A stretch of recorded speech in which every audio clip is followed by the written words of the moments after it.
que vous... Oups, ok. Est-ce que vous m'entendez tous bien? Oui? Oui, c'est tout bon. Ok. Voilà, alors, eh bien, tout d'abord, un tout grand merci. Merci à Pascal et au groupe de coordination pour cette invitation. C'est vraiment une grande joie d'être avec vous ce soir. Une joie aussi de voir que le projet Méditatio et Écologie continue à vivre. Et puis, je dirais aussi une joie de pouvoir apporter ma modeste contribution à ce nouveau parcours. Nouvelle Terre, transition intérieure et transition écologique, et qui est évidemment un thème essentiel et qui résonne, je dirais, très fort avec mon propre engagement et mon cheminement, en particulier aujourd'hui où je suis responsable d'un laboratoire de transition intérieure en Suisse au sein de deux ONG, une catholique, une protestante, qui sont un peu l'équivalent des CCFD helvétiques.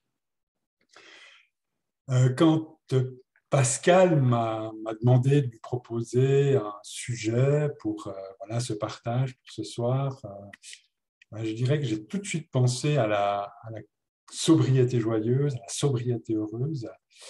Alors pour plusieurs raisons. D'abord parce que la sobriété en fait est promue par plusieurs grandes figures d'inspiration de la transition. Je pense en particulier à Satish Kumar, qui est fondateur du Schumacher Institute en Grande-Bretagne, mais aussi Pierre Rabhi, et puis aussi promu par le pape François. Dans son encyclique Laudato Si, il y revient à plusieurs reprises et il la voit vraiment comme une dimension clé de l'écologie intégrale.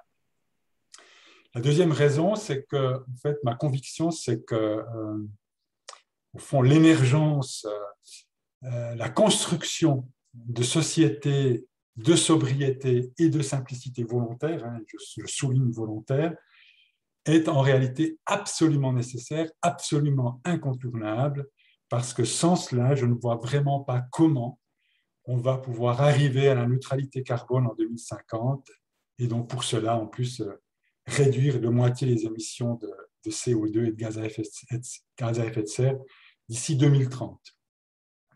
Et je crois que vraiment la sobriété ou cheminer vers la sobriété, c'est une condition sine qua non pour pouvoir permettre à ce que tous les habitants de la planète, j'aurais envie de dire humains et autres qu'humains, puissent vivre sur une seule planète. Et là, j'ajouterais par rapport à ce qui a été partagé déjà dans les thèmes proposés pour votre parcours, que c'est vraiment aussi la sobriété joyeuse, pour moi, une destination finalement possible de cette grande transition dont parle Cécile Renoir, qui a fondé le campus de la transition en France, mais qui est justement aussi peut-être une histoire, une de ces histoires de futurs désirables ou désirés qu'on peut vouloir écrire et qu'on peut vouloir vivre. Et c'est vrai que j'aime bien cette définition de la transition comme le changement désiré. Et puis encore peut-être pour compléter premier aperçu ou réflexion sur la notion de sobriété, eh bien c'est vrai que c'est un enjeu, pour le coup, à la fois collectif et individuel, systémique et personnel, politique et spirituel. Donc là, on retrouve vraiment les deux pôles de la personne méditante-militante, qui sont aussi les deux composantes de votre parcours, transition intérieure et transition écologique. Et je crois que c'est vraiment aussi dans la manière de penser et dans la manière de vivre un défi de ne pas les opposer, ces différentes dimensions, individuelles et collectives, intérieures et extérieures, de ne pas les opposer, mais tout le défi, c'est d'arriver à les articuler en profondeur en comprenant en fait toute la complémentarité et la nécessité.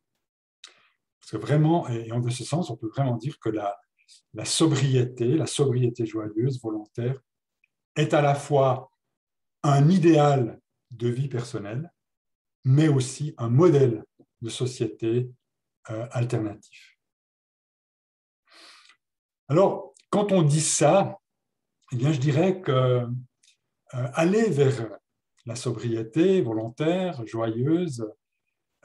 Ça implique bien sûr la sauvegarde de la création, la définition canonique de l'écologie chrétienne, mais c'est plus que ça. D'ailleurs, je pense que l'encyclique Laudato Si est plus que simplement une encyclique sur la sauvegarde de la création, c'est vraiment un appel à un changement de paradigme. Donc c'est vraiment quelque chose, c'est une invitation qui va au-delà, qui va plus loin que simplement une adaptation ou un aménagement du système existant,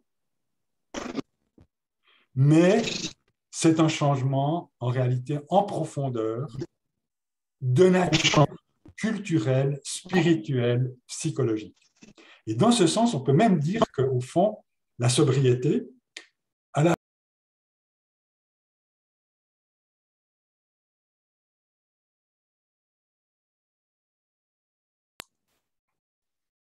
voilà, est-ce que mon micro remarche? Oui. Alors, la sobriété, à la fois comme vertu, comme éthique, mais aussi comme mode d'être et comme mode de vie, je rappelle individuel et collectif, en réalité, c'est une forme de contre-culture. Et ça veut dire que là, je trouve que c'est très en résonance avec le pape François, quand dans l'encyclique Laudato Si, il appelle à une révolution culturelle courageuse. Révolution culturelle, donc c'est vraiment une expression très, très forte. Et donc, il faut entendre le mot transition vraiment dans le sens de son étymologie latine transire, donc vraiment au sens fort, qui veut dire aller au-delà. Transire, aller au-delà. Donc, aller au-delà d'un système qui, au fond, nie les limites de la biosphère, qui viole son intégrité, qui excède ses capacités de régénération et donc qui met en péril l'habitabilité même de la planète. Donc, c'est aller au-delà de ce système, mais c'est aussi aller au-delà de toutes les... et donc les transformer, aller au-delà en les transformant de toutes les architectures intérieures, les croyances, les modes de pensée, les façons de voir, les manières, les passions, en fait, qui sous-tendent et qui animent ces modes dominants, les modes dominants de production, de finance, de commerce, qui sont en fait le cœur de ce système qui détruit le vivant. Et pour cela, pour cet au-delà, pour ce changement de paradigme, eh bien, l'écologie extérieure, voilà, qui est faite de lois, qui est faite de normes internationales, qui est faite de technologies vertes, de nouveaux modèles économiques, tout ce dont on parle finalement à la COP 26, tout ça, bien évidemment, est absolument nécessaire. Ça fait partie de ces dimensions structurelles et de cette écologie extérieure, mais ça ne suffit pas parce que, j'ai vu apparaître le mot racine dans la présentation qui a été faite par Michel au début, parce que précisément, ça ne va pas aux racines des problèmes et de la situation, qu'on est dans le domaine du faire, mais et très peu dans le domaine de l'être, et donc en fait qu'on peut dire que c'est une écologie finalement très horizontale, à laquelle il manque une dimension de verticalité et de profondeur. Et donc la transition écologique ou cette écologie extérieure doit être intériorisée et verticalisée. Et c'est pour ça qu'elle passe, ce changement de paradigme, il passe aussi par une transformation intérieure, une transformation spirituelle, et c'est là où le mot de conversion prend vraiment tout son sens. Et cela, j'ai envie de dire, dans la conscience que les déséquilibres écologiques, les dégradations écologiques sont aussi la manifestation de déséquilibres intérieurs, bien sûr aussi de réalités systémiques, mais aussi des déséquilibres intérieurs, et que si on veut rétablir ces équilibres, aller vers, on a utilisé le mot d'harmonie, c'est-à-dire quelque chose qui est plus harmonieux, plus harmonisé, eh bien ça suppose aussi une harmonisation intérieure. Donc ce soir, ce que je vais vous proposer, c'est vraiment juste quelques éléments, voilà, on pourrait dire un peu des impulsions, des pistes, des propositions, peut-être des notions, autour de cette notion de sobriété, voilà, dans l'idée de pouvoir nourrir votre parcours de transition intérieure et votre expérience de la transition. Alors ce ne sera pas exhaustif, voilà, j'ai une 50aine de minutes en tout maximum, et même si je n'ai pas pu tout vous dire, ce n'est pas grave, je m'arrêterai afin qu'on puisse quand même avoir un temps d'échange. Alors, quand on parle de transition, il y a aussi pour moi important dans l'idée de changement de paradigme et de transition, c'est la notion de passage. Transiter, c'est passer. Voilà, la transition, c'est un passage à réaliser, à accomplir, à effectuer. Il y a un passage d'où à où, eh bien, je dirais du système économique ou socio-économique dominant, que moi j'aime bien appeler croissanciste, obsédé par la croissance matérielle, productiviste et consumériste, et dont l'ADN est en fait la démesure, la fameuse hubris dont parlaient les Grecs, dans laquelle ils voyaient justement un crime contre la nature, une espèce de transgression de l'ordre du cosmos. Donc voilà, ce système économique dominant fondé sur la démesure, pour aller justement vers des sociétés de sobriété volontaire et heureuse, dont l'ADN est précisément le sens de la mesure. Alors après, on peut décliner ça et vous pourrez, voilà, peut-être dans vos réflexions dans l'écologie intégrale, ensuite peut-être donner un petit peu plus de contenu à ça. On peut aussi dire que c'est peut-être le passage, pour faire le lien avec la COP26, de sociétés pauvres en relation et riches en carbone vers des sociétés, au contraire, riches en relations fraternelles et pauvres en carbone. On peut aussi se dire passer de sociétés ou de systèmes fondés sur la satisfaction des intérêts privés pour aller vers des sociétés soucieuses du bien commun. Donc ce passage aussi donc, de la démesure au respect de l'intégrité et des limites de la planète. Et puis peut-être aussi passer d'un système qui est en réalité profondément inégalitaire et injuste vers des sociétés beaucoup plus inclusives et tissées de justice. Après, on peut décliner vraiment ce passage de différentes manières. Et j'insiste toujours du sens de passer de société, des sociétés de sobriété au pluriel, parce qu'en fait, la forme que pourra prendre ces sociétés, ces communautés, les formes seront extrêmement variées et variables selon les contextes, selon les cultures, selon les dynamiques. On n'est pas avec la transition dans des processus idéologiques. Et si on parle de passage, eh bien, j'aurais aussi envie de dire qu'au fond, au sens chrétien, ce passage à effectuer avec la transition, ce changement de paradigme, on peut vraiment aussi le voir comme une forme de Pâques vraiment d'une mort, renaissance, d'une mort, résurrection.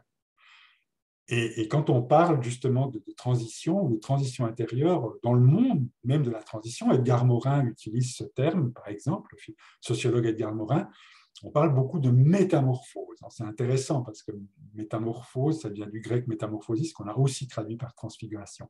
Mais dans l'idée de métamorphose, il y a vraiment l'idée aussi de mutation. Et dans l'idée de mutation et métamorphose, il y a vraiment muter, c'est vraiment mourir pour renaître.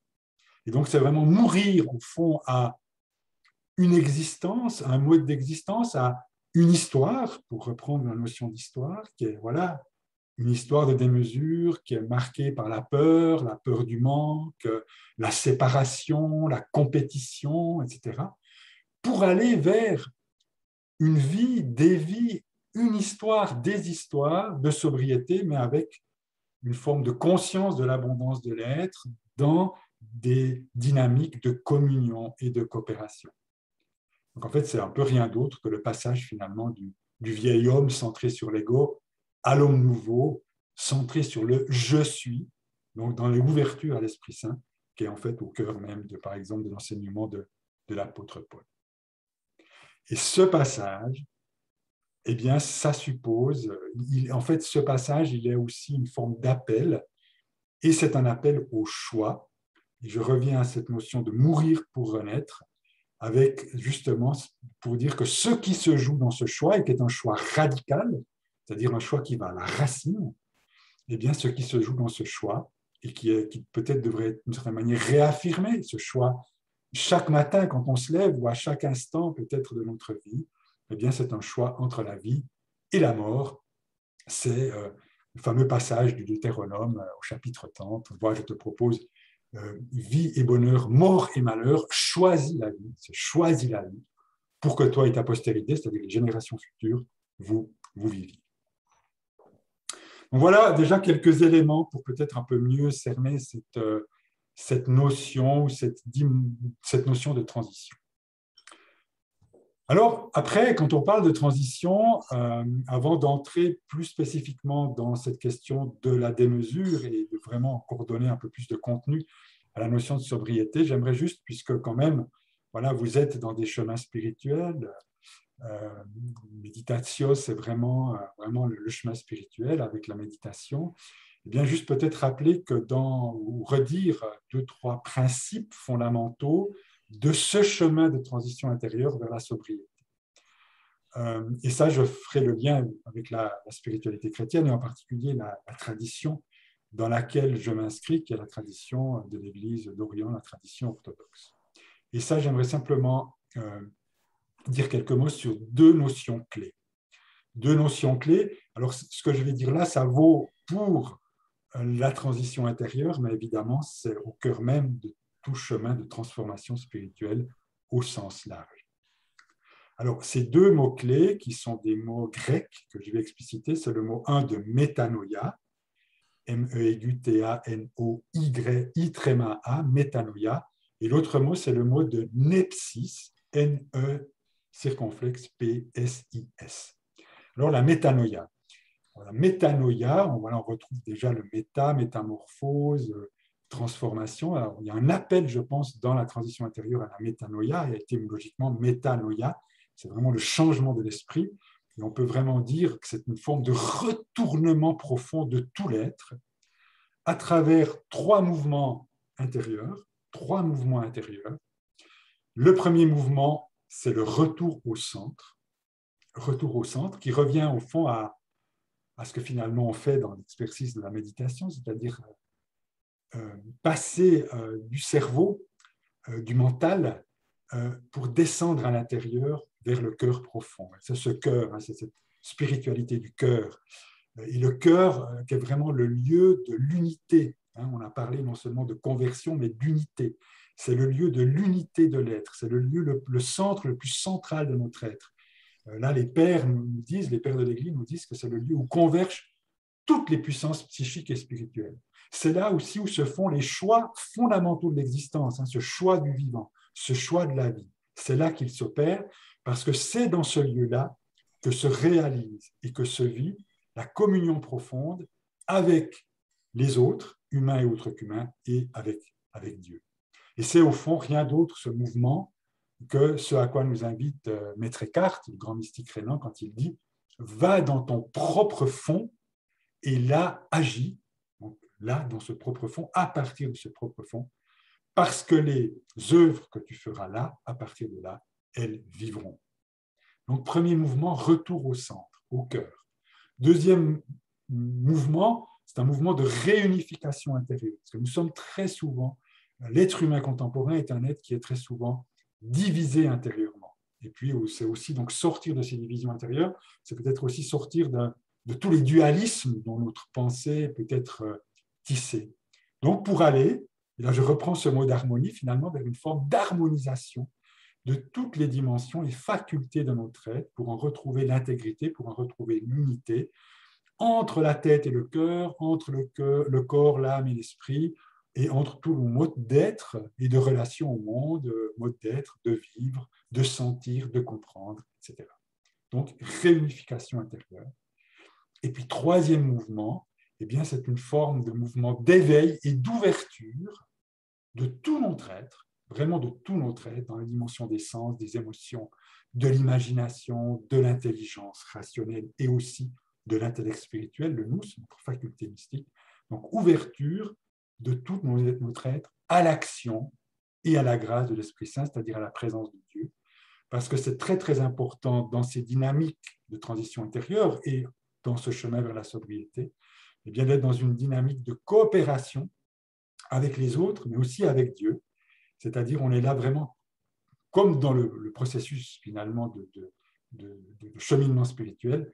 Ce n'est pas un chemin qui est le résultat du seul effort humain, de l'ego et de la volonté. C'est vraiment un chemin de synergie, comme dit l'apôtre Paul, entre notre volonté et notre liberté, qui est importante, mais aussi entre l'action finalement déifiante de la grâce de l'Esprit Saint à partir du moment où, évidemment, on s'ouvre à sa présence et à son action. Donc ça, c'est pour la métanoïa, et je crois que c'est vraiment, comme je dis, c'est une des clés de la vie spirituelle au sens large, mais c'est particulièrement aussi une clé de cette transformation intérieure en lien avec la transition. Et le deuxième mot-clé, c'est la notion de nepsis, qui est une notion qui est très présente pour ceux qui connaissent ces textes, mais je pense qu'il y a vraiment cette ouverture dans votre mouvement aussi à ce qu'on appelle la prière de Jésus ou la prière du cœur. Il y a toute cette tradition, une longue tradition justement de la prière en particulier, qui est aussi, mais qui n'est pas uniquement, mais qui est en particulier la prière qui est promue par l'Église d'Orient. Et en fait, avec ces grands textes, cette anthologie des textes du 4e au 15e siècle qu'on appelle la Philokalie. Et ça s'appelle, le titre, c'est la Philokalie des pères neptiques.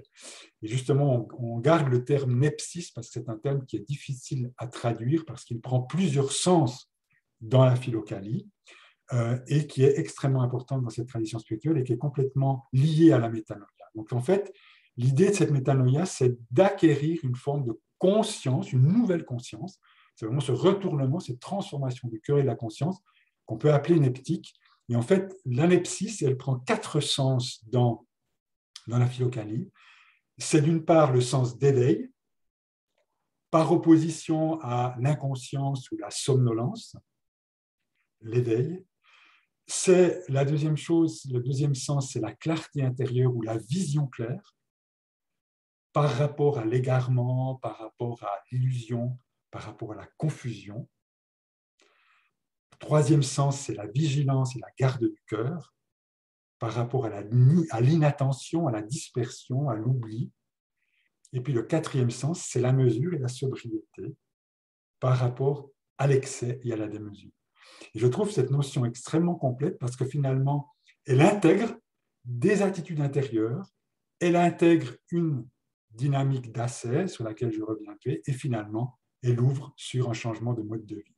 Et je trouve que au niveau d'une vie spirituelle, et d'ailleurs, vous voyez bien, l'éveil, clarté intérieure, garde du cœur, vigilance, c'est vraiment aussi les fruits et le cœur d'une démarche de méditation. Et c'est vrai que pour tout ça, la méditation, la prière, le jeûne peuvent être des instruments extrêmement féconds pour vivre, acquérir cette conscience neptique et entrer dans cette dynamique de métanoïa.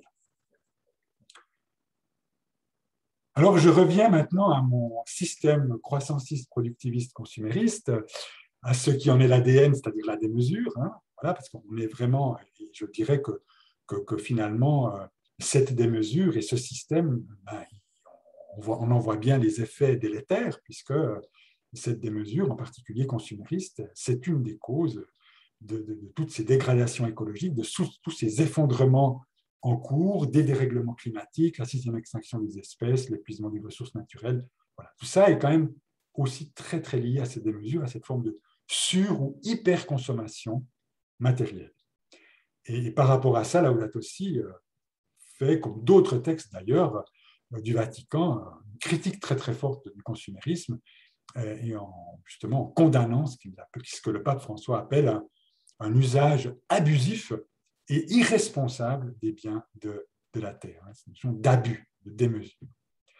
Alors, une des questions qu'on peut vraiment se poser, et qui est pour moi une question vraiment fondamentale dans ce chemin de transition vers la sobriété, c'est pourquoi ce système, dont on voit bien, et même qu'on ressent de plus en plus dans notre corps et dans notre vie, tous les effets délétères, pourquoi ce système résiste si bien à toutes les critiques qui en sont faites et à toutes les crises qui l'affectent.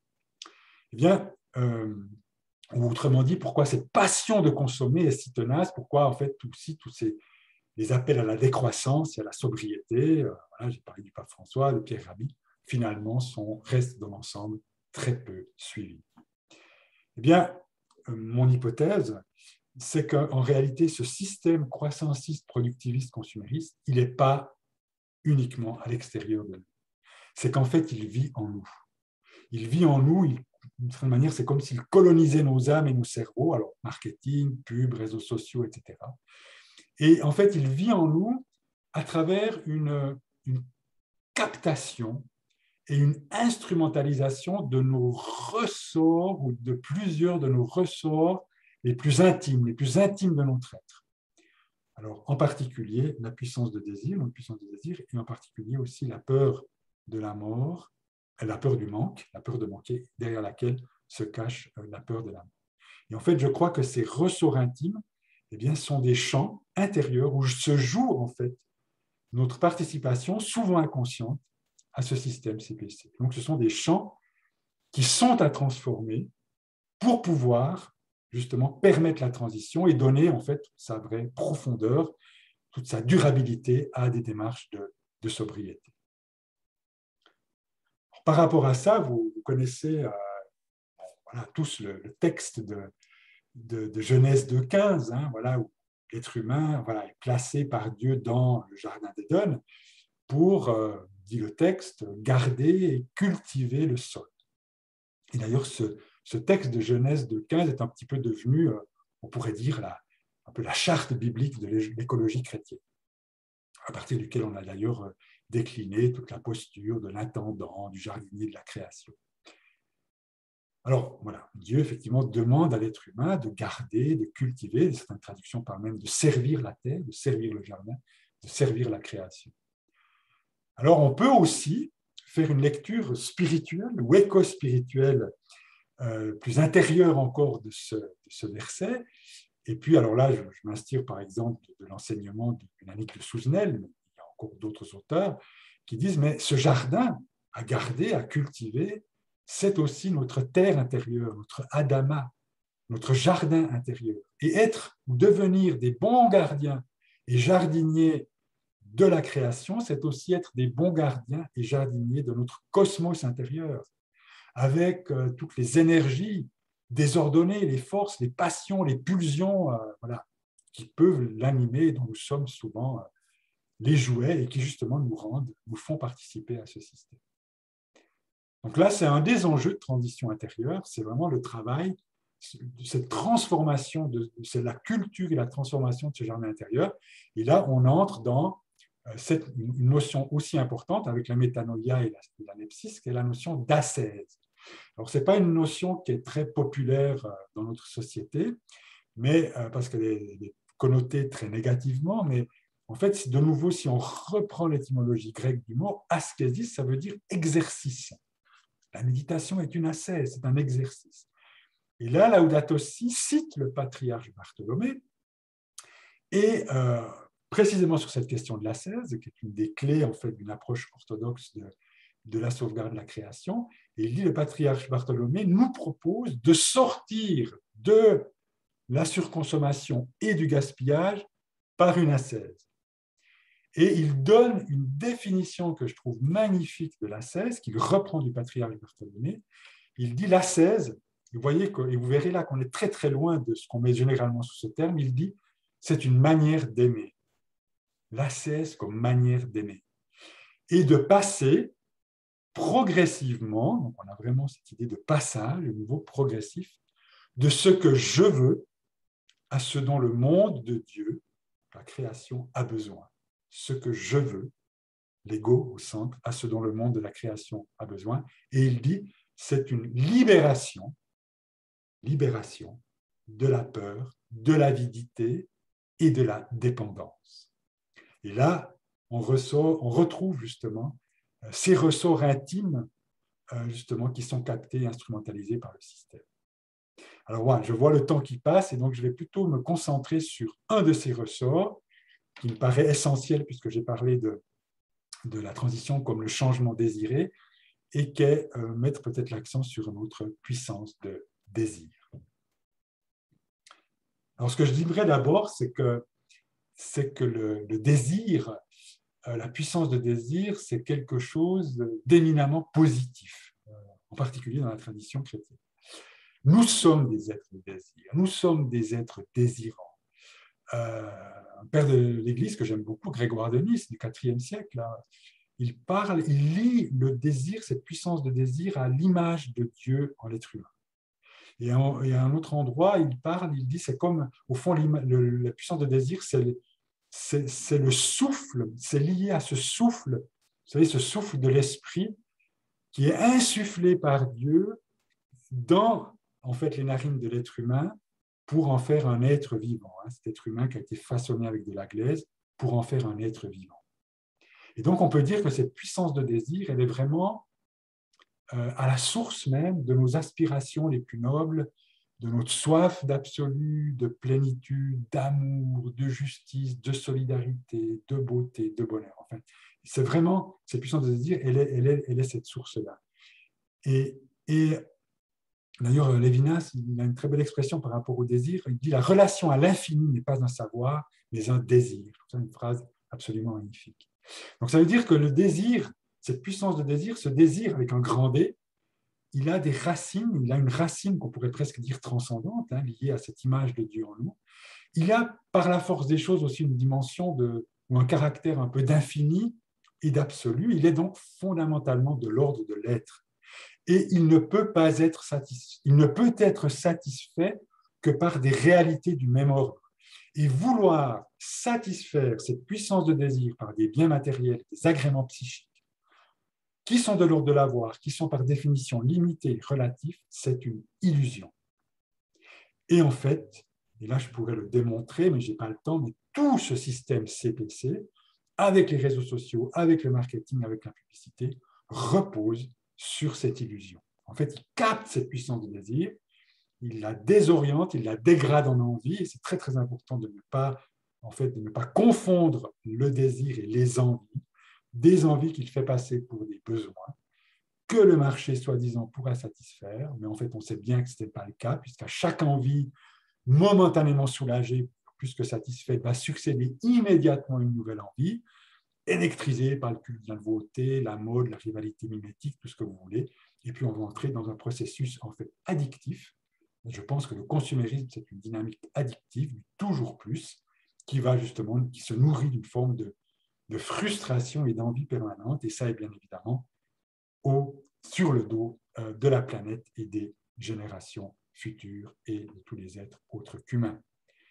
Et en fait, et ça je pourrais en fait le développer pour montrer comment cette désorientation de cette puissance de désir et sa dégradation en envie finalement nous fait entrer dans toute cette grande enseignement des pères de l'Église sur les passions, puisque ça nous fait vraiment entrer dans l'empire et dans l'emprise des passions, et qui est vraiment au cœur de toute la tradition ascétique de l'Église. Et malheureusement, je n'ai pas vraiment maintenant le temps de développer tout ça, mais là, c'est là simplement pour dire qu'on a là toute une longue tradition d'enseignement, de transfiguration des passions, et qui a toute une actualité, parce que pour moi, c'est vraiment aussi ça mon travail, c'est d'aller chercher dans la tradition chrétienne vraiment des pistes et des sources pour en montrer l'actualité et pour pouvoir justement les revivifier, les réutiliser pour pouvoir répondre aux enjeux aujourd'hui et pour pouvoir nourrir cette transition. Donc, voilà, en même temps, ce dévoiement, cette désorientation de cette puissance de désir, c'est pas, et cette dégradation en envie, ce n'est pas une fatalité, parce que nous sommes des êtres de conscience, nous sommes des êtres aussi de volonté, et donc une transformation est possible. Et je dirais que cette transformation est possible.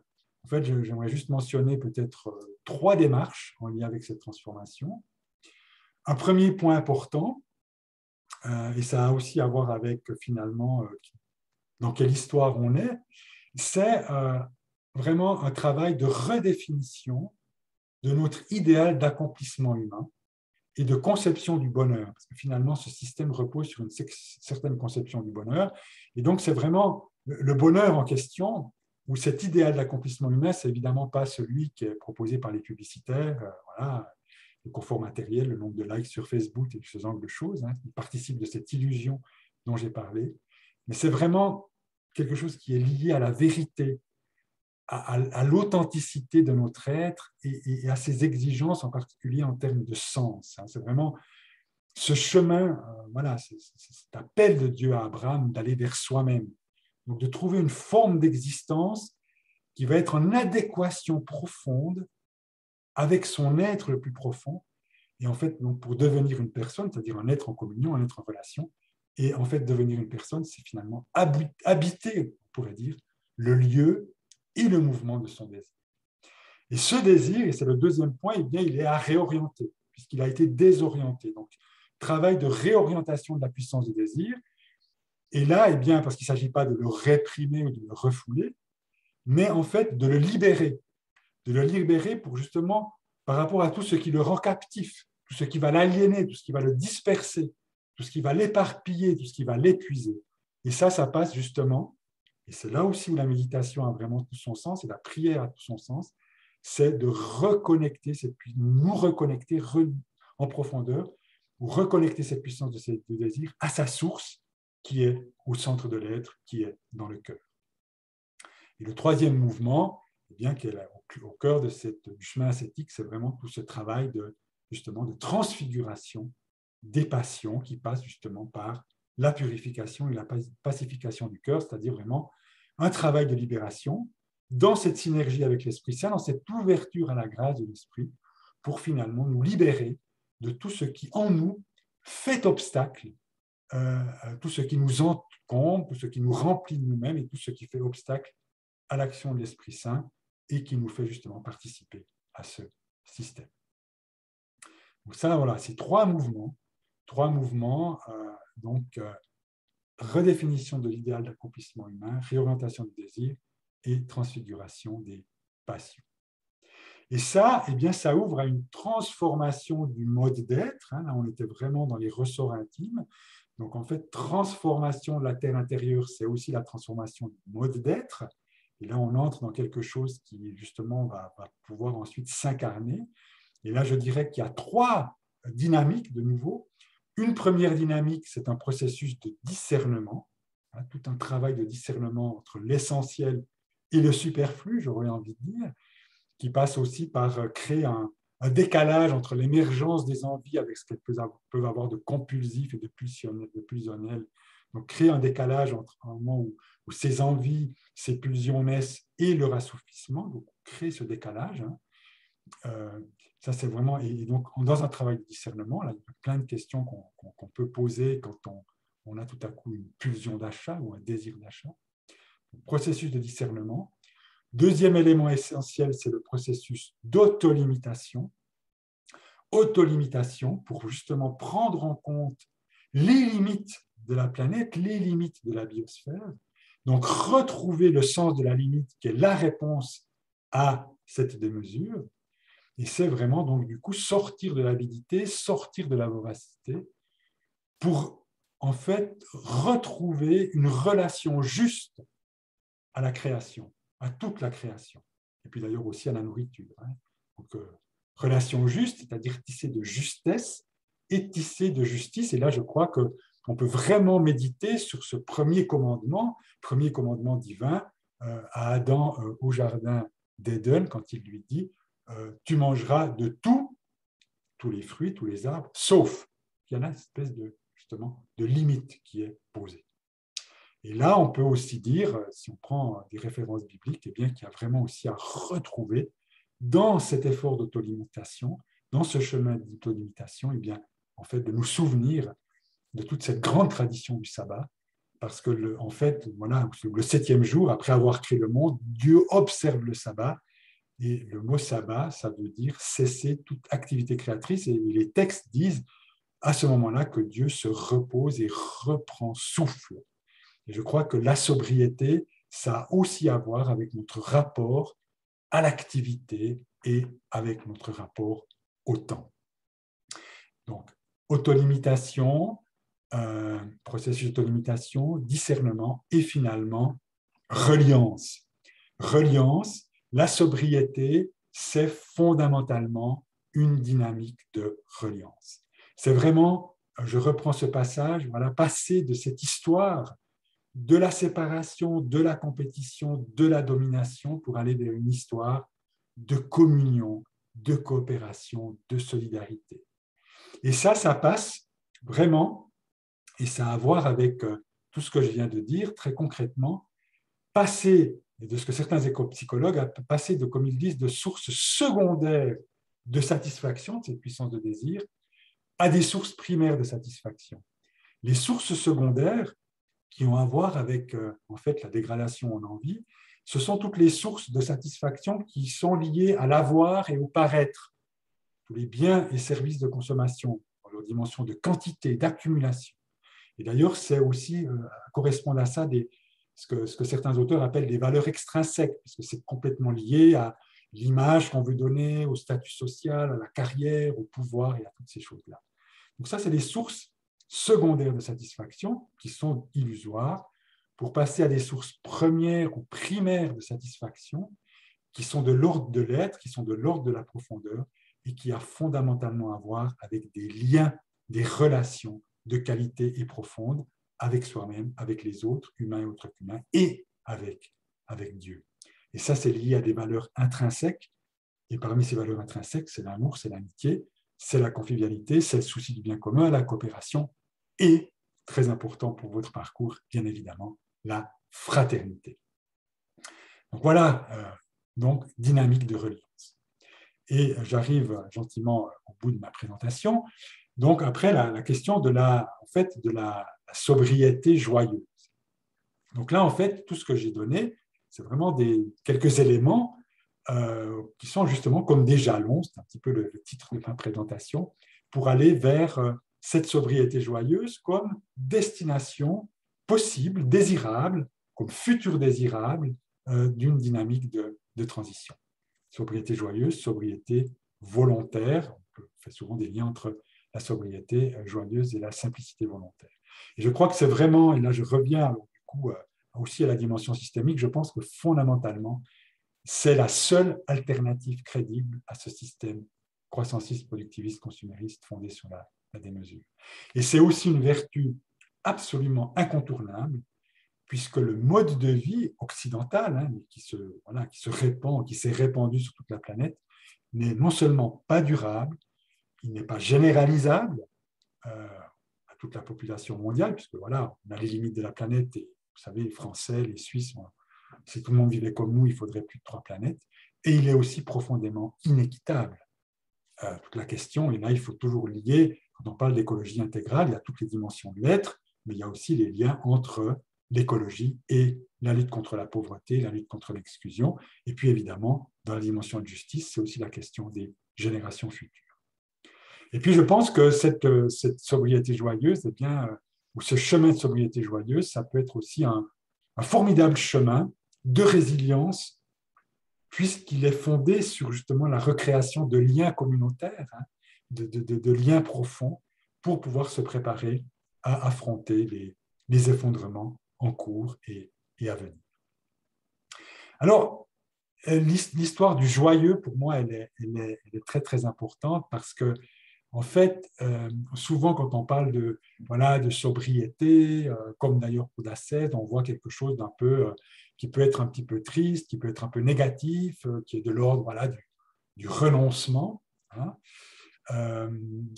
Et eh bien, moi, je dirais que non. C'est-à-dire que, en fait, oui, il y a certainement du renoncement, mais il ne s'agit pas de en fait, je dirais, il ne s'agit pas de se frustrer, mais il s'agit plutôt de recréer du vide pour autre chose. En fait, la sobriété, ça a beaucoup à voir aussi avec la pratique du jeûne et de la méditation. En fait, on recrée un vide, on recrée un espace pour autre chose. Et ce n'est pas du tout se serrer la ceinture, c'est vraiment se recentrer sur l'essentiel. On fait, là aussi, il y a des passages à faire, il y a des déplacements à faire. Et plutôt que de parler de privation, justement, parler plutôt de libération. Et là, le pape François, dans l'encyclique, dit c'est entrer la sobriété, c'est dans la conscience que, en fait, moins en réalité est plus. Moins en réalité est plus. Donc, ce n'est pas du tout. Et même, il ajoute à un moment donné, la spiritualité chrétienne propose une croissance par la sobriété. C'est intéressant, il lie croissance et sobriété, mais évidemment une croissance qui n'est pas matérielle, qui est une croissance spirituelle. Et il ajoute, dans la même phrase, une capacité de jouir avec peu. Formidable, c'est une encyclique qui nous invite à jouir. Voilà, donc une dimension de jouissance, mais avec peu. Donc c'est vraiment, et là c'est vrai où moi j'aime plutôt parler de sobriété joyeuse que de sobriété heureuse, qui est aussi un terme qu'on trouve souvent, parce que, alors après on peut faire des grands débats sémantiques, et puis chacun de toute façon habite ses mots, et je ne veux pas du tout en faire un absolu, mais c'est vrai que dans l'idée du bonheur, il y a quand même souvent cette idée que le bonheur, il est lié ou il dépend de réalités extérieures. Voilà, le confort, la santé, le pouvoir, la reconnaissance, la richesse, etc. Alors que, en fait, comme on le sait, la joie, elle est dans notre ordre. Elle est le pur don de la vie, les dons de la grâce. Elle a à voir, non pas avec des qualités extérieures, mais avec justement, elle est de l'ordre de cet accomplissement intérieur, de l'harmonie de l'être, pour reprendre ce mot d'harmonie, une forme de plénitude intérieure indissociable justement de cette reliance profonde, hein, à soi-même, aux autres, aux vivants et puis au mystère de Dieu. Donc elle est de cet ordre-là. Et elle a à voir, en fait, et c'est là de nouveau où vraiment le chemin de méditation que vous proposez est essentiel, parce qu'elle a à voir avec cultiver une forme de qualité de pleine présence à l'ici et maintenant. Mais aussi, et ça a à voir avec cette gratitude, dans une forme d'appréciation et de gratitude pour chaque chose, même les plus infimes. Un rayon de soleil, un sourire, etc. Et en fait, plutôt que de parler de renoncement, c'est un chemin de contentement. Et le contentement, c'est en fait désirer ou apprendre à désirer ou à redésirer ce que l'on a et donc à s'en satisfaire, plutôt qu'à désirer ce que l'on n'a pas et puis à s'en plaindre. En fait. Donc on voit bien que voilà, donc qualité de pleine présence, appréciation, contentement de ce qu'on a, donc désirer ce qu'on a. Et vraiment, je pense que la notion de gratitude, pour moi, elle est au cœur elle est vraiment au cœur de la sobriété.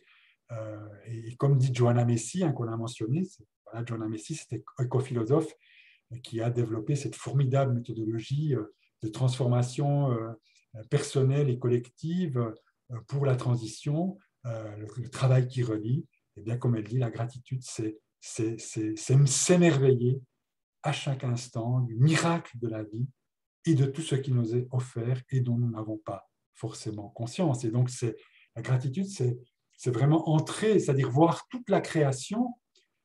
C'est vraiment le texte biblique. Hein. Voici, je te donne pour nourriture. Donc, en fait, que toute la création est don. Toutes les créatures humaines et humaines sont des dons. Et tout est don, et non pas don au sens de bien à posséder ou à consommer, mais justement d'invitation au partage et à la relation. Donc, en fait, le don comme espace de communion. Espace de communion. Et puis, je vais terminer là-dessus. Parce que je vois que mon temps de parole, j'ai encore 2 minutes, eh bien, c'est vraiment aussi, et là je reviens à la dimension structurelle, c'est vraiment de lier, et c'est un lien vraiment essentiel, relier la sobriété avec la dimension de la justice et de la solidarité. Le choix de la simplicité volontaire, ce n'est pas juste une affaire personnelle, j'ai parlé que c'était un idéal, voilà, un idéal personnel, une vertu personnelle, mais que c'était aussi comme une forme de contre-culture, c'était aussi un modèle de société alternative. Et donc, il y a dans la sobriété un enjeu collectif et politique de solidarité et de justice. Et qu'adopter un mode de vie ou un mode d'être sobre, c'est devenir de plus en plus sensible au caractère profondément inéquitable et injuste du monde actuel. Se souvenir que 20% des plus riches accaparent 80% des ressources de la planète, et par rapport à la COP26, que 90% des émissions de gaz à effet de serre sont le fait de 10% de la population, avec justement des effets en particulier très destructeurs sur les populations qui ont le moins contribué à ce réchauffement et à ces déséquilibres. Donc en fait, entrer dans une démarche de sobriété, devenir sobre, c'est apprendre à marcher. Moi, j'aime beaucoup cette expression, marcher légèrement sur la terre. Marcher légèrement sur la terre, c'est-à-dire en diminuant et notre empreinte écologique, et notre emprise sur le vivant, sur la nature, sur la création. Donc, ça veut dire diminuer mes appétits dans leur dimension justement d'avidité, de voracité, de démesure, afin d'accorder aux autres créatures, humaines et autres qu'humaines, et donc aussi aux générations futures, l'espace, donc ne pas occuper tout l'espace, mais leur offrir l'espace dont elles ont besoin pour vivre, pour se développer, satisfaire le besoin et en fait avoir leurs droits respectés et pris en charge. Et donc, c'est cette grande idée de Gandhi, hein, vivre plus simplement pour que les autres, tous les autres, il faut inclure les autres humains, puissent simplement vivre. Voilà, j'ai exactement 50 minutes. Je m'arrête là, j'aurais plein d'autres choses à vous dire, mais je vous remercie de votre attention. Merci Michel Maxime. Merci pour cet exposé. Je viens de voir dans le chat quelqu'un nous disant, j'espère que la conférence est enregistrée parce que c'est effectivement très dense et nous aurons besoin de la réécouter. Et donc la réponse est oui, c'est enregistré et cette conférence sera disponible sur notre site. Je me permets aussi de vous suggérer le livre de Michel Maxime, Heger, Se libérer du consumérisme, dans lequel effectivement tu parles, Michel Maxime, de la sobriété joyeuse justement, et qui peut nous aider aussi à approfondir ce que nous avons reçu ce soir. Dans ce livre notamment, tu cites Henri David Thoreau, qui dit « L'homme est riche en proportion du nombre de choses dont il peut se priver ». Donc voilà, ça faisait un peu la synthèse de ce que tu nous as fait découvrir ce soir. Et puis bon, je pense qu'on aura aussi, et je l'espère, d'autres occasions de t'inviter pour poursuivre effectivement tout cet enseignement qui nous questionne vraiment en profondeur. Et donc l'idée, c'est vraiment pas, il ne faut pas forcément vous souvenir de tout. Là, vous faites votre miel par rapport à tout ça. Moi, j'ai essayé de donner comme ça des intuitions, des pistes. Enfin, j'espère surtout que c'était clair. Je suis toujours conscient que c'est toujours très dense, mais voilà, j'arrive pas à me j'ai refaire. Pas senti que c'était, j'ai pas senti un quelconque reproche ou voilà, plutôt l'envie Non, d'aller je plus comprends loin. bien, je n'ai pas pris comme ça, mais simplement pour dire aussi, sentez-vous complètement libre. Hein. Pour moi, c'est plutôt de l'ordre de la proposition, tout ça. Quoi. Et donc, il nous reste quelques minutes là, dans cette soirée pour que vous puissiez poser des questions. Donc, n'hésitez pas à les écrire dans le chat parce que nous sommes toujours très nombreux. On est plus d'une centaine. On est environ 115. Et donc, hélas, nous ne pouvons pas prendre tous la parole. Mais par contre, vous pouvez écrire vos questions dans le chat. Voilà, il y a des remerciements qui arrivent. Donc, mais si vous avez des questions à poser, vous pouvez le faire. Et Frédéric et Jacqueline vont se charger de vous un peu ou pas, la question? Non. Voilà, donc je crois que j'avais transmis une question à Frédéric, moi, si Frédéric. Oui, il y a une première question qui est arrivée, bonsoir, qui est « La dynamique de reliance conduit à la coopération et à la solidarité. Qu'en est-il du diviseur, du mal? Quel combat ?» Ben oui, alors, bon, je n'ai pas eu le temps justement de développer en particulier sur toute cette dimension des passions. Hein. Et c'est vrai que les passions, elles ont complètement à voir. Là, je parlais d'une dynamique voilà, de reliance qui va vers la coopération, mais peut-être que je ne sais pas où vous en êtes dans les démarches de gouvernance partagée au sein, c'est un petit peu aussi un des thèmes, hein, quand on avait commencé toute cette réflexion qui devait aboutir à ces 4 jours à Bonneveau.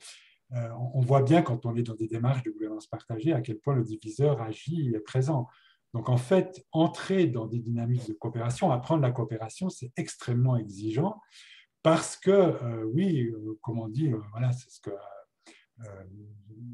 Pierre Rabhi a appelé le PFH, le putain de facteur humain, qu'on doit transformer en précieux facteur humain, c'est-à-dire que voilà, l'ego est là, avec ses passions, et ça, c'est vraiment des réalités qui ont à voir avec cette division intérieure aussi, qui ont à voir avec toute cette dimension des passions, et je crois que c'est extrêmement, et quand je parlais de discernement, c'est extrêmement important, et la méditation peut nous aider à ça, de aussi vraiment être de plus en plus dans une attention à tout ce qui, en moi, justement, peut être source de division, peut me conduire à plutôt des dynamiques de conflit, même si parfois le conflit est nécessaire, mais je veux dire au mauvais sens du terme, parce que ce qui est aux commandes, et on revient justement au méditant-militant, c'est-à-dire que quand je m'engage, qu'est-ce qui est aux commandes finalement, hein? On parlait, ça a été évoqué par rapport à la posture du non-agir, voilà, que j'aime bien comme une des clés du méditant-militant. Il ne s'agit pas évidemment de ne rien faire, mais de se demander que quand j'agis, qui est-ce qui est en fait aux commandes? Est-ce que c'est justement l'ego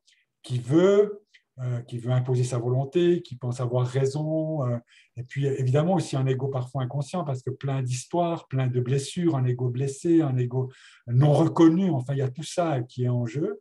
Est-ce que c'est ça qui est aux commandes, ou au contraire, est-ce que c'est justement une autre force, une autre énergie, voilà, l'énergie de l'esprit ou l'énergie du vivant, à partir du moment où j'ouvre un espace pour qu'il puisse agir.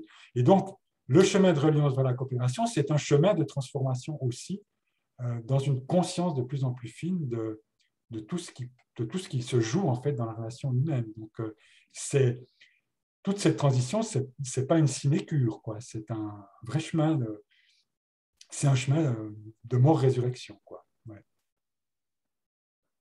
Merci. Alors, je vois aussi le mal et le mal, oui, ben évidemment. Là, il y aurait beaucoup de choses à dire sur, en fait, la prédominance du masculin au mauvais sens du terme sur le féminin. Et il y a vraiment, oui, et puis c'est vrai que là, on a tout l'enseignement des écoféministes qui nous montrent comment, en fait, les liens qu'il peut y avoir entre, d'une part, l'oppression des femmes et, en fait, l'oppression de la terre, quoi. Donc là, c'est un grand schéma. Mais je pense que oui, ça a aussi à voir avec ça.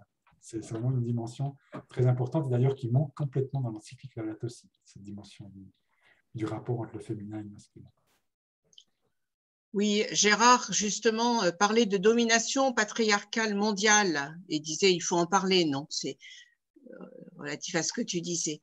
Une question de Michel Bernard demande ton avis sur le mouvement des jeunes impulsé par Greta Thunberg, mouvement extérieur, et comment soutenir cette impulsion jeune qui dure? Alors, bon, d'abord, moi, je veux dire, j'ai beaucoup de respect et d'admiration pour ce mouvement des jeunes. Hein. Je crois qu'on doit vraiment les écouter. Pour moi, c'est quelque chose qui était en même temps vraiment aussi source d'espérance. Je veux dire, toutes ces marches pour le climat, ces grèves pour le climat, et d'ailleurs, avec un réel effet aussi, en tout cas en Suisse au niveau politique, aux dernières élections, on a eu, à un moment donné, même si maintenant ça prend de la peine à se concrétiser au niveau des mesures concrètes politiques, mais on a eu quand même un raz-de-marée vert.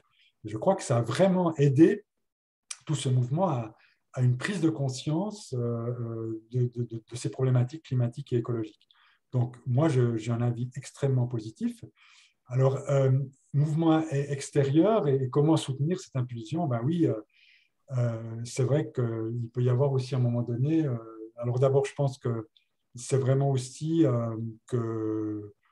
comment arriver eh bien, à d'une part être solidaire de ces mouvements, et je pense qu'il y avait, voilà, ces marches, il n'était pas que les jeunes, il y avait beaucoup de personnes qui participaient avec, aussi des adultes. Il y a toute la question de comment relayer vraiment leur message au niveau politique, et là, il y a vraiment aussi toutes sortes d'organisations qui peuvent jouer ce rôle.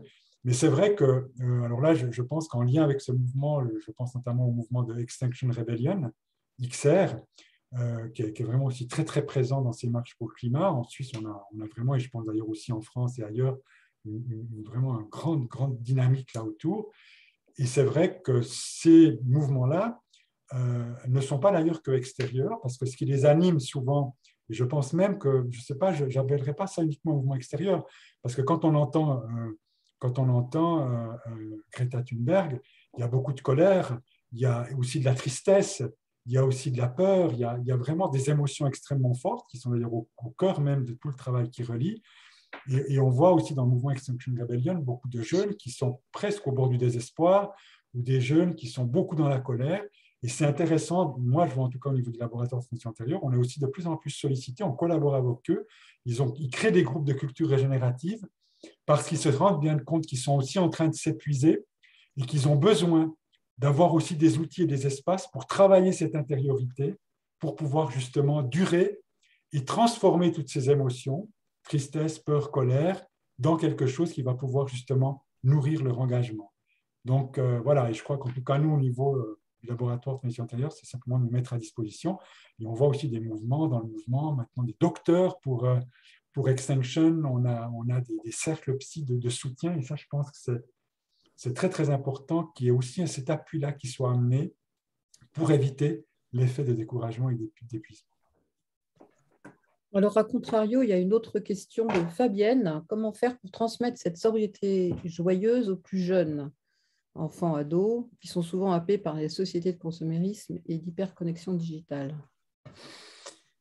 Voilà, bon, on rentre dans un grand sujet qui est en particulier toute la question de l'éducation et qui est évidemment pas uniquement limité au domaine scolaire, hein, mais qui a à voir aussi avec ce qui peut se vivre au niveau familial. Après, c'est vrai que je pense que c'est très, très difficile. Moi, je le vois avec enfin, en particulier aussi avec mes beaux-enfants. Alors, parce qu'on se rend compte que simplement avoir un discours comme ça, un peu culpabilisant ou moralisateur ou donneur de leçons par rapport à ça, c'est pas du tout positif. Ça peut même créer en fait des effets contraires. Après, je pense qu'il faut qu'on reste aussi très très humble parce que même si j'essaie personnellement d'être dans une démarche de sobriété, je suis encore loin d'être complètement cohérent. Et donc, je pense qu'il y a aussi beaucoup d'humilité à avoir par rapport à ça et à reconnaître justement que nous ne sommes pas exemplaires. Mais en même temps, pour moi, ce qui est important, c'est peut-être justement, entre guillemets, cette dimension entre guillemets, d'exemplarité, c'est-à-dire de montrer que, en fait, on peut être complètement joyeux, épanoui, et puis justement de développer aussi des relations de qualité avec nos enfants, avec les jeunes, et qu'on peut vivre des moments formidables ensemble, très enrichissants, très beaux, sans justement être dans la consommation, simplement en étant ensemble, en prenant, voilà, en partageant quelque chose qui peut être voilà, une promenade dans la nature, qui peut être simplement un repas, mais en fait, ou simplement une écoute, un temps d'attention. Et puis après, moi, je dirais aussi, ne pas non plus oser toujours un peu questionner. Moi, enfin, en tout cas, avec ma compagne et ses enfants, sans vouloir être dans donneur de leçons, même si parfois ils en ont un petit peu marre, mais on questionne quand même. On les amène quand même à se poser des questions, à se questionner. Mais alors moi, ce qui me frappe, c'est qu'ils sont complètement conscients de tout le système dans lequel ils sont, et qu'en même temps, ils se rendent compte à quel point ce système est puissant, et puis il y a les copains, les copines, les groupes de pairs, et que c'est très, très difficile. Et moi, j'ai même des jeunes qui disent, mais on n'y arrivera pas. Faites des lois qui nous imposent des changements de comportement. C'est assez intéressant quand même, et qui montre à quel point ce système, il est puissant, quoi. Et que les passions, les fameuses passions, elles sont aussi structurelles. Les pères de l'Église, ils ont parlé des passions de l'être humain, comme d'ailleurs les philosophes grecs, mais il faut se rendre compte qu'en réalité, ces passions, elles sont devenues structurelles. Elles sont le fruit d'un système, la manière dont le système vit en nous. Béatrice demande ce que tu penses des thèses de Pablo Servigne, la collapsologie. Alors d'abord, ouais, c'est un grand sujet. Moi, je ne suis pas collapsologue, mais en même temps, je veux dire, je pense mais j'ai beaucoup, beaucoup de respect pour le travail que Pablo Servigne et les collapsologues ont fait. Je pense d'ailleurs que parfois dans les attaques qu'on fait, on est aussi injuste parce que finalement leur propos est beaucoup plus nuancé que ce qu'on croit. Mais je pense qu'ils ont vraiment mis le doigt sur quand même une réalité. Et je crois que dans une démarche de transition intérieure, on doit être dans la lucidité, et que la lucidité, c'est qu'il y a des effondrements en cours et qu'il y a des effondrements à venir. Ça, je pense que c'est absolument indéniable. Après, le problème pour moi en lien avec ça, quand on est dans cette lucidité, c'est qu'est-ce qu'on fait de ça? Et je pense que ce que j'ai vu aussi, c'est que des personnes qui ont, par exemple, lu le livre « Comment tout peut s'effondrer », sont entrées dans des dépressions et des formes de désespoir. On m'a même raconté, j'ai même une fois un pasteur qui me téléphone et qui me dit « Qu'est-ce que je fais ?» J'ai l'enfant ou le jeune d'une paroissienne qui a lu le livre et qui pense à se suicider. Qu'est-ce qu'on peut répondre? Qu'est-ce qu'on peut faire? Donc, c'est vrai que ce genre de thèse, même si c'est vraiment très fondé sur des discours scientifiques, etc., il peut avoir cet effet-là. Vraiment, qu'est-ce qu'on en fait? Comment on accompagne tout ça? Et dans la conscience qu'on peut être dans une histoire de l'effondrement, c'est-à-dire qu'on peut faire de l'effondrement son histoire, parce qu'on entre dans ce syndrome de l'éco-anxiété qui est fait de peur, de tristesse, de colère, de désespoir, etc. etc. Et c'est là où c'est extrêmement important, et c'est là où je ne suis pas collapsologue, tout en reconnaissant la réalité de certains effondrements, c'est de me dire que cette histoire-là, en fait, parce qu'on peut en faire son histoire, les effondrements, ce n'est pas la fin, mais c'est un point de départ. Vous savez, Joanna Macy, elle a les 3 histoires. Et la première histoire, c'est le business as usual, bon, développement durable, l'être humain par la technologie va bien trouver des solutions aux problèmes, forme de généralité. Deuxième histoire, la grande désagrégation, qui en fait est l'histoire de la collapsologie et de l'effondrement, avec toutes ces émotions dont j'ai parlé. Et puis la troisième histoire, c'est le changement de cap, ce qu'elle appelle l'espérance en mouvement. Et moi, je suis absolument convaincu. Alors moi, c'est cette histoire-là que j'ai choisie, ce n'est pas l'histoire de l'effondrement. Mais du coup, ça suppose de se dire que la deuxième histoire, ce n'est pas une fin, mais c'est un point de départ pour en fait entrer dans la troisième histoire. Mais où je suis de plus en plus convaincu, c'est qu'on ne peut pas entrer profondément dans la troisième histoire si on n'a pas traversé la deuxième histoire. Et si on ne s'est pas en fait confronté à cette réalité, aussi avec toutes les émotions que ça peut susciter, pour pouvoir et faire ce travail sur les émotions, pour pouvoir ensuite les transformer, voir que derrière la tristesse, il y a l'amour, etc. Et je crois que pour moi, ça passe aussi par ce travail de transmutation et d'alchimie émotionnelle. Donc, collapsologie, ne pas en rester là. Et puis, du coup, je dirais, pour moi, c'est un peu ce grand message d'espérance, c'est ne pas confondre le futur et l'avenir. Le futur, c'est ce qui sera à partir de ce qui est. Et ça, c'est le discours collapsologique. On fait des études, on voit les chiffres, et puis on tire les courbes. Alors effectivement, avec la situation actuelle, on est à 4 degrés, 3-4 degrés à la fin du siècle. Et puis, ce n'est pas drôle. Et c'est même vraiment très, très, très problématique et dramatique. Et puis, ça, c'est le futur. Et puis, l'avenir, ce n'est pas ce qui sera à partir de ce qui est, c'est ce qui sera à partir de ce qui adviendra. Et ce qui adviendra, eh bien, il y a encore de l'ordre d'une incertitude, d'un possible, et d'une ouverture de quelque chose d'autre, parce que précisément, il y a des changements qui peuvent se produire, à partir aussi, en particulier, du moment où, et je reviens à cette synergie, ce n'est pas de dire on va attendre que tout vienne d'en haut, mais en fait, dans cette synergie, dans cette ouverture à quelque chose de plus grand que nous, en particulier la force de l'esprit. Et je crois que là, et ces dynamiques qui sont en train de naître partout, cette mutation de conscience, ces liens, et qu'il peut y avoir des choses souterraines qui se passent, qui peuvent provoquer des changements dont on n'a même pas idée. Voilà. Et ça, c'est pour moi la dimension d'espérance, en fait. Voilà. C'était juste 2-3 petits éléments de réponse par rapport à ça. Merci. Alors, il y a une question de Gabriel. Si la méditation fait baisser la pression intérieure, on peut croire qu'elle a aussi un effet sur la pression atmosphérique.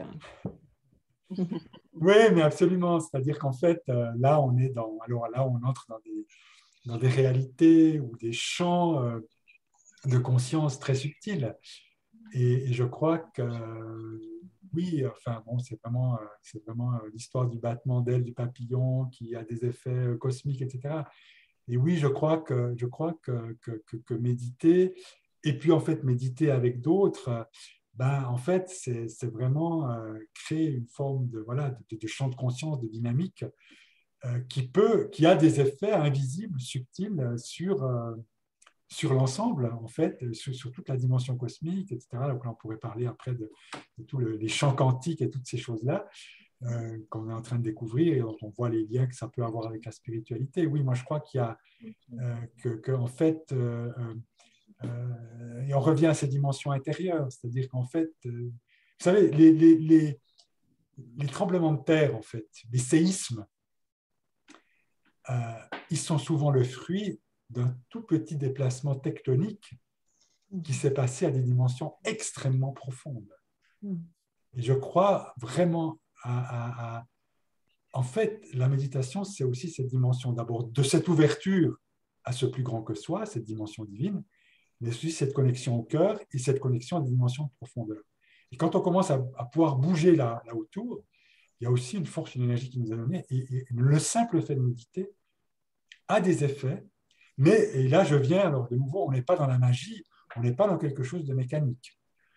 Je pense que c'est aussi important, et ça, c'est quand même l'enseignement des traditions spirituelles, c'est la régularité, c'est la pratique régulière, c'est tout un long chemin. Cette transformation, elle ne se fait pas parce que j'ai médité une fois, voilà. Non, c'est vraiment cette pratique régulière, quotidienne, avec d'autres qui peut, peu à peu, c'est comme la petite goutte d'eau qui tombe sur la roche et qui, à un moment donné, va créer des ouvertures, quoi. À côté de moi, on demande, peut-on attendre une convergence des grandes religions de l'écuménisme, avoir une parole audible et unifiée? Alors, moi, je pense que la question écologique peut, et elle l'est déjà, hein, je veux dire, il y a plein de rencontres et de dynamiques qui se font sur un plan interreligieux, parce que je pense que il a eu toute la conscience, pour moi, à des moments clés. Christine Christophe est là, elle pourrait en témoigner, puisqu'elle a même coordonné un livre qui a été issu, et ça a été un grand moment, c'était le grand forum en 2004 sur la spiritualité et les traditions religieuses à Karmaling. Et je crois que oui, je pense que l'écologie peut être un lieu de convergence. Alors après, on n'a pas à se mettre d'accord, parce que être un, ça ne veut pas dire qu'on uniformise. Je veux dire, au contraire, il y a cette grande diversité, mais je crois qu'il y a là, en fait, un enjeu qui est vraiment un enjeu global, qui est un enjeu, c'est le texte que vous avez cité en début, qui concerne tous les êtres humains, qui concerne tout le monde. Et je crois que toutes les traditions religieuses ont à être interpellées et à commencer à agir là-dessus, et donc à avoir et on pourrait se dire que voilà, la transition comme nécessité, eh bien, et si on parle de la sobriété heureuse, moi je pense que toutes les traditions spirituelles sont porteuses de cet idéal de vie sobre et équilibrée, et ont des ressources à offrir par rapport à ça. Et je crois que oui, non seulement c'est possible, mais c'est nécessaire d'unir les forces, de cheminer, de méditer ensemble, même si voilà, on a des pratiques différentes. Et puis, on devrait, alors c'est là où un peu les limites, mais on devrait trouver effectivement des moyens encore de témoigner et d'agir beaucoup plus ensemble qu'on le fait. Mais là, à mon avis, il y a un énorme potentiel, parce que, je veux dire, au niveau de l'humanité, les personnes qui sont en guillemets, croyantes au sens large, ça représente encore un pourcentage considérable de la population mondiale. Donc, il y a un levier, mais je dirais pour le moment, il est encore un potentiel largement sous-utilisé. Alors, une autre question Peut-être la dernière, du coup. qui vient d'arriver, la dernière, de Christine. Le fait que le pape ait été invité à la COP est-il un signe de cela, même s'il n'y a pas été au final? Oui, tout à fait. Bon, alors oui, je pense que, oui, alors moi je pense que quand même, le pape François, on a parlé de l'encyclique Laudato Si, 2015, c'était juste avant la COP à Paris, la COP 21, et je crois que ce texte d'ailleurs a eu un rayonnement très fort, bien au-delà des frontières de l'Église catholique, hein, aussi dans les mouvements écologiques. Et puis je pense que oui, le pape quand même, avec cette encyclique, et puis de fait ce qu'il représente, est quand même une figure importante, une figure pour moi quand même sur ce plan-là aussi prophétique. Et je pense que bon, c'était tout le discours aussi de Nicolas Hulot à l'époque, mais je pense qu'il y a quand même parmi les dirigeants, une conscience qu'on a besoin que, en fait, tous les hommes de bonne volonté, tous les êtres humains de bonne volonté s'unissent par rapport à cette thématique, mais aussi que, en fait, on ne va pas, en fait, uniquement pouvoir résoudre les problèmes avec ces solutions d'écologie extérieure, et qu'on a besoin de pouvoir nourrir ça d'une spiritualité, même si c'est une spiritualité laïque, même si, voilà, après, sous le mot spiritualité, on peut mettre beaucoup de choses. Et je pense que l'invitation du pape, c'était aussi une façon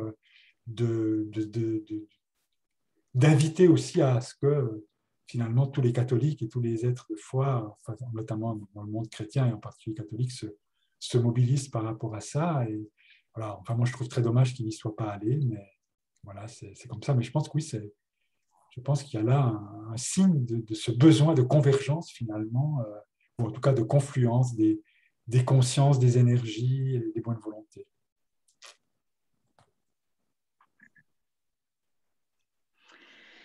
Merci. Alors, est-ce qu'il reste une dernière intervention? Non, je propose Je crois qu'il est l'heure pour, si nous voulons rester rigoureux par rapport à ce que nous avions annoncé. C'est vrai que nous aurions envie de durer plus longtemps.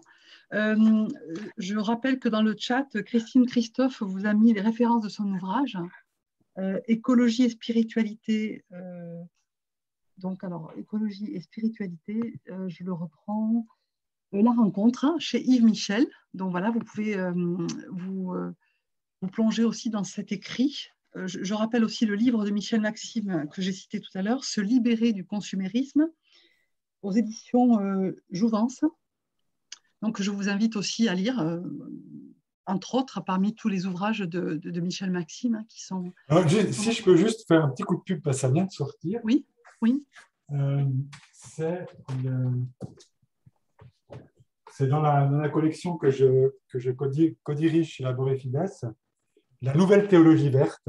Ah, super. Donc, on retrouve alors des textes voilà, aussi de Fabien Revol, de Martin Kopp, voilà, un petit peu tous les auteurs et théologiens. Et c'est vraiment un panorama finalement de toute cette théologie verte qui s'est développée à partir des années 1970. Alors, il y a les grandes figures comme Gerald Sigwald, etc., et qui vraiment permet d'avoir... je pense que c'est un panorama, c'est pas très... le livre fait 250 pages, mais c'est un panorama assez unique de tout ce qui se pense comme renouveau en fait, de la théologie en lien avec l'écologie, dans le monde chrétien et au niveau œcuménique. Voilà. Merci. Ça vient de sortir. De mon côté, Michel pourra compléter, mais Michel Bernard, mais de ton exposé, je ressors des points d'appui pour nos cheminements en petits groupes de partage, notamment à travers les trois dynamiques que tu évoquais tout à l'heure, de discernement, d'autolimitation et de reliance.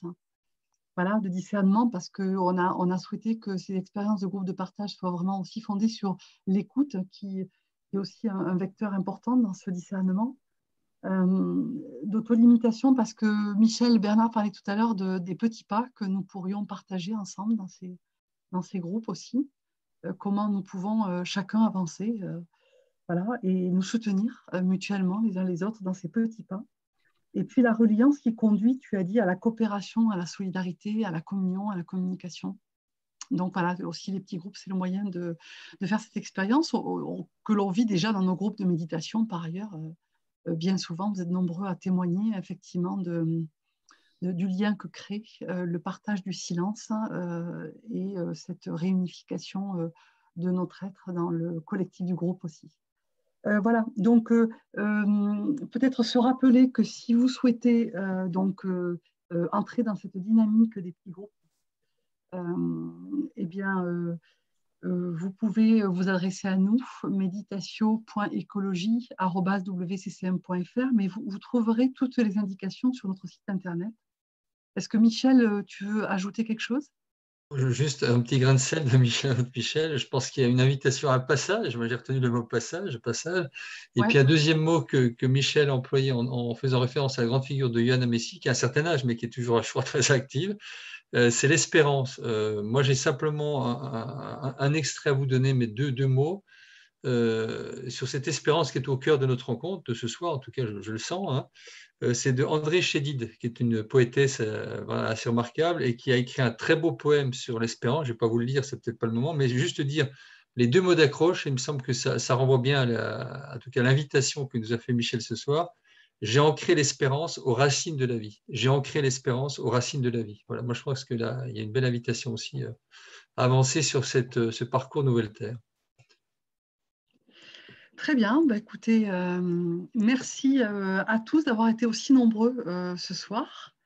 De France, du Canada, de Belgique, du Québec, je le redis. Restons en lien. Nous allons de toute façon vous communiquer de l'information à travers nos réseaux sociaux et notre site internet. Et voilà, nous espérons que nos partages seront fructueux et que nous pourrons y trouver le soutien dont nous avons besoin sur nos parcours de transition. Voilà. Très bien, merci à tous. Voilà, merci. Et puis alors, bonne inspiration, bon cheminement. Et puis de toute façon, on reste en lien. Oui. Et puis, dans tous les cas, vous avez vu qu'il y a un des thèmes du parcours qui nous permettra de nous reconnecter avec les enseignements de Michel Maxime. Donc, on sera amené à utiliser certains de tes textes, Michel Maxime. Et puis, on espère d'autres rendez-vous, oui, à programmer. Merci beaucoup. Voilà, merci. Un grand merci. Et puis, bonne nuit. Merci à tous. Allez, merci.